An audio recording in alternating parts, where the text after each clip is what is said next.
my friends. I am so happy to be back here with you. It's been a while. It seems like the last video I made, I said it's been a while and that my life's really crazy, but hey, it's still true. But I'm so glad to be back with you. In the time that I've been away, we've surpassed 100 subscribers. That's just awesome. I think it's 112 or something. It's October 24 right now. Thank you so much. That's just exciting, and that really gets me energized and motivated to do these videos. So I hope you like them. I'm gonna keep cranking them out. You let me know what you think. Like and subscribe, write a comment, do all the things that YouTube loves you to do so that more people can see this, and I'll just keep making videos. So all right, this is my second session recap video. The last one seemed to be fairly popular. A lot of people watched it, so that's a good thing. It was kind of the introduction to the whole adventure. And the idea here, these videos, and I'll just reiterate it again, is I'm trying to kind of just tell the story of the campaign and give you an idea of how it went for us. And hopefully you enjoy listening to it and see how it went. And then also maybe it gives you ideas on how to run yours and to go from there. So I'm trying to do it a little bit more as a story, kind of telling a story as opposed to going roll for roll on all the character sheets and all that kind of stuff. So I will probably throw in some DM notes here and there, just because there were some interesting things that I did, but and interesting things that happened. So I will try to follow. I'll try to add those in as we go. But I'm really going to try to recap this as a story. All right, I debated a little bit on trying to do if I needed to do a recap before I did these, but I think I'm just going to say, you just watched the last video, you kind of know what's going on. So I'm just going to jump right into it. So the adventurers were on the beach. They had just vanquished the pirates that were in the cave. Side note, I just said I wouldn't recap, and all of a sudden I'm recapping. And Corin, the boisterous dwarf who was fairly powerful and experienced adventurer, had straight up died. He'd fell backwards and he had purple scars all over his face, and he was super dead, which is how the session ended with my players. So Hon Zen, the lovable tortle, mentioned that when he was a kid, he had died, like during an adventuring mishap. He was very adventurous as a child, and they had taken him to a medicine woman, and she was able to raise him from the dead. And since Han really enjoyed Corin and his stories, he was able to convince the others who really weren't big fans of Corin to try to do this and see if they were able to raise this guy from the dead. Gorex, the other dwarf that's with the party, was not really interested in that at all, and he asked directions to the city, the Tortle city that Han had promised to take them to. And Han kind of gave him a little bit of direction, follow the beach, turn left at the stoplight. So that leaves Czyzz, the Drow, Talfen, the earth genasi, Hon Zen, who is the tortle, and then they also have Traden, who was a tiefling. Now, he was the tiefling that they found in the cage in the pirate cove. He was a prisoner there, and they kind of nursed him back to life, and he's following along behind them. So they pick up Gorex, and they enter the stinking jungle. The three of the adventurers who are not from Chult are just instantly smacked in the face with how heavy and dank and hot and just oppressive the jungle is. They were on a fairly pristine beach, and then 2 or 3 steps into this jungle, it is just a nightmare for them. And they just can't believe that anything could possibly survive or would want to survive in this kind of place. And they hiked through for quite some time. They were accosted by several different creatures, and even the vines, even the trees in this horrible jungle are carnivorous, and they had to fight off quite a few of those things as well in their trek to get to this medicine woman. Finally, they get to her. They come up on top of a hill, and there's a little grass shack there, and Han runs up and calls to the medicine woman, and she comes out, and she recognizes him, and there's a greeting there, and they're excited and happy. And he explains that they have this friend who had died, and he was hoping that she would raise him from the dead. It took a little convincing, but she was ready to do that. So she led them up a little higher on the hill, sort of towards the top, and there were several huge black kind of monolithic stones arranged in sort of a ring. In the middle there was a smaller ring of rocks, and she had them place Corin there in the middle. When everything was ready, everyone kind of stepped back a little bit, and the medicine woman started her incantations, and kind of a blue life force kind of magic started floating up off of her as she chanted, directed all of her powers towards this body, the corpse that was sitting there. And for a moment, everything looked like it was just fine. Like she was confident. This glowing, blue nimbus was comforting and felt like it was going to work. And then instantly, everything turned red. Just a burst of psychic energy, and she screams, and it just explodes out.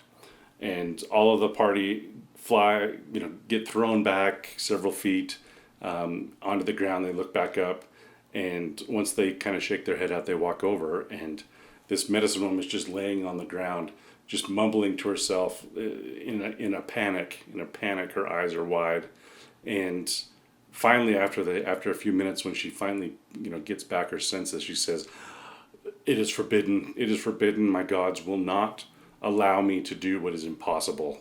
It is impossible for me to raise this person from the dead." She stood up and kind of just, clumsily walked back towards her tent. Now, the party members started looking at each other like, what just happened? Like, that was not normal.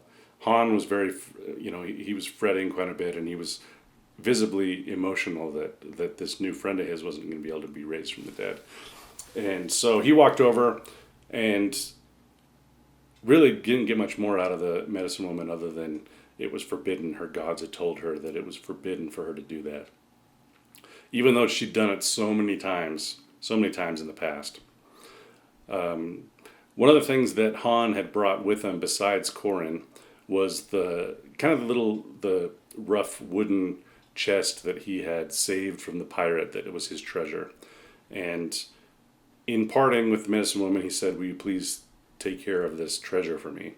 And he opened it, and inside were 12 tortle eggs, protected in some straw and other padding. And she nodded, and she made sure that she would take good care of these things.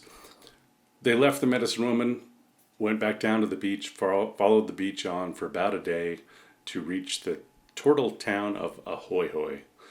Not a very large establishment, kind of a wooden walled off city with a couple different districts in it, an amphitheater and a bar and a little marketplace. Very, very tribal, very tropical desert island kind of place, filled with turtles. And as they were there, they stepped into the tavern, and there was Gorex, their pal, who had come earlier, and he had been arm wrestling for beer. And it looked like he'd been doing really, really well because he was completely passed out. They decided just to let him be and go on about their business. They found out that there was a supply ship that was about to arrive in a day or so, 2 or 3 days, and that would take them back to Port Nyanzaru, which is where they were originally trying to get. They didn't have any money, and they were trying to find odd jobs, and they were directed to the huntsman, the head huntsman, I guess. And they went to talk to him to see if there's something that they could do in the meantime to earn money. And it would appear that some of the hunting parties that the city had been sending out were not coming back. They'd not heard from them. So he offered to pay their way to Port Nyanzaru on the ship if they were to go out and figure out what was going on with these hunting parties. While they were there in the huntsman's office, they met another adventurer. A small little gnome named Fizzbang Gummyberry. He was a jovial little little gnome. He was very excited to be there, wanted to come along with them, told him right off the bat that he was there in search of a very special plant, and it was the gummy berry bush. And apparently it was used for generations by his ancestors to create gummy berry juice, and he was desperately trying to find it because the only source they had died, and he was trying to find a sapling and bring it back. The party was more than happy to have another member to help them solve this mystery, so off they went. They followed the trail that they had been told that led to the hunting ground that this party was supposed to be at. They did some investigation. Fizzbang seemed to be very in tune with nature. He kind of figured out that some trees had been some bushes had been pushed over. They found the signs of struggle, and they followed them. Eventually they came to a sinkhole in the ground that actually had stairs carved into it, and it was very obvious that something had been drugged down those stairs. It led to the bottom of the pit had a tunnel entrance that they went into. As they were going along, one of them ran into a tentacle that was hanging down, which ended up being a disgusting carrion crawler that they had to take matters in their own hands. Finally killed it off, and then they kept going down the tunnel. And at the end of it, it opened up into a large, round kind of chamber in the middle. And in the middle of this chamber was a mound, and on that mound was a big fire. The smoke was billowing out, but for whatever magical reason, it wasn't filling the room with smoke. There was something very odd about the fire. The colors weren't quite right. From the entryway, they could see that there were three humanoid shapes near the fire. One was obviously a tortle, and then two others seemed more human. They seemed a little bit more rigid. Hon Zen, being a tortle and being very friendly, decided he would walk out and call to his brother Tortle to figure out what was going on. Well, that wasn't the greatest idea because his brother Tortle was not interested in being interrupted.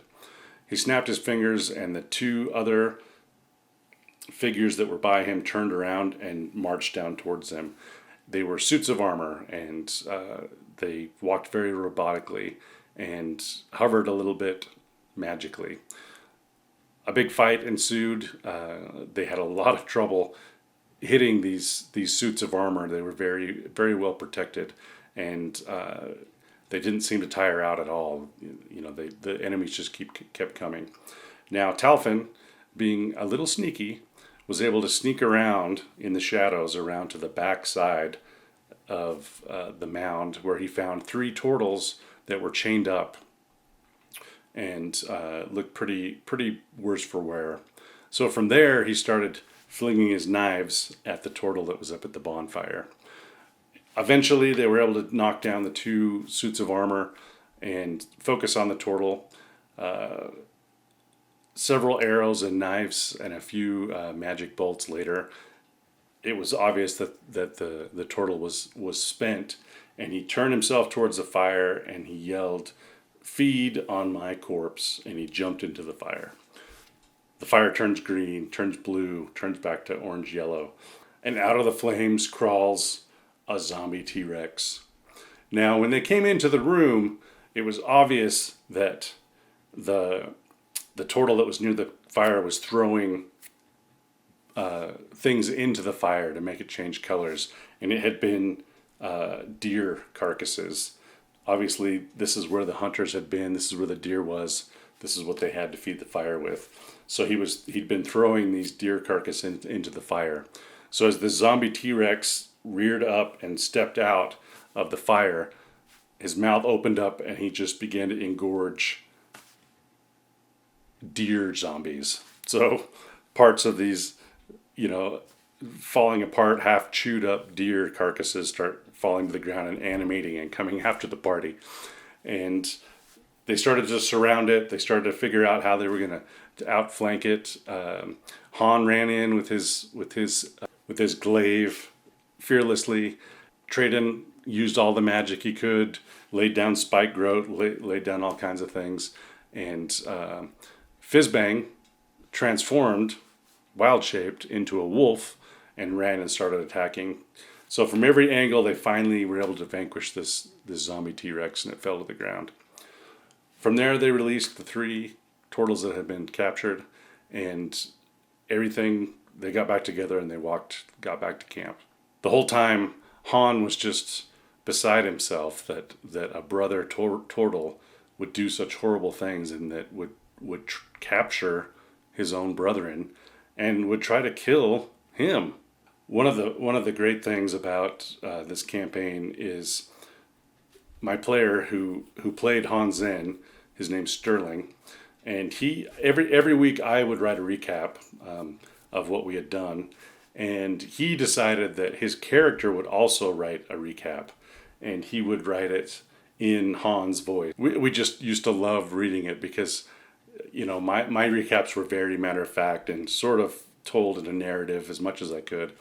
Han's were very stream of consciousness, you know, very innocent, very self-exploratory. It really was a lot of fun. But one of the things in his journal that I remember was that he just couldn't believe that a tortle could attack another tortle.